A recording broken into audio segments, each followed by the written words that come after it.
Sindh assembly में budget पर बहस मुकम्मल। ऐवान ने ज़िमनी बजट की मुतफ़िका तौर पर मंजूरी दे दी।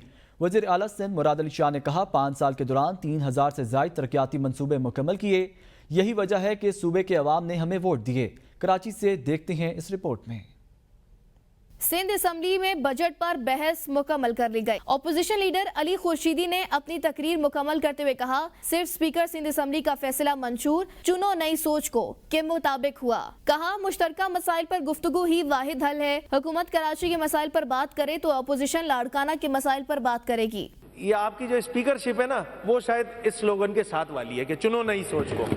बाकी कुछ नहीं है, बाकी कुछ नहीं है, बाकी सब कुछ वही है, बाकी सब कुछ वही है। स्पीकर साहब, मेरी जमात की ख्वाहिश क्या है कि रिकन्सिलिएशन की सियासत जो है वो इस सिंध सूबे के मसाइल का अल्टीमेट सोल्यूशन है। इंक्लूसिविटी लाएं, मसाइल मुश्तरका हों, हमारे मसाइल में हम मुश्तरका बात करें। आइए मैं लाड़काना के मसलों की बात करूं, आप शहर कराची के मसलों की बात करें। वज़ीर आला सिंध ने बजट बहस को समेटते हुए बताया, गुज़िश्ता 5 साल के दौरान 3580 तरक्याती मंसूबे मुकम्मल किए। वज़ीर आला सिंध ने स्ट्रीट क्रिमिनल के हाथों जहां होने वाले शहरियों के लवाकिन को 10 लाख रुपए मुआवजा देने का ऐलान भी किया।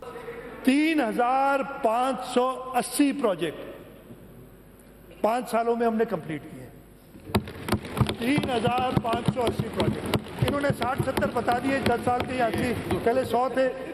जो भी डेथ हुई है in street crime in the last, हमारे दौर से पहले भी, यानी जनवरी से लेके हम तो मार्च में आए, उनको हम 10 लाख रुपए फी इंडिविजुअल कॉम्पनसेशन ऑफर करेंगे। बजट बहस मुकम्मल होने के बाद ऐवान में 273 अरब रुपए का ज़िमनी बजट पेश किया गया, जिसे ऐवान ने मुत्तफिका राय से मंजूर कर लिया। स्पीकर ने इजलास जुम्मे की सुबह 10 बजे तक मुलतवी कर दिया।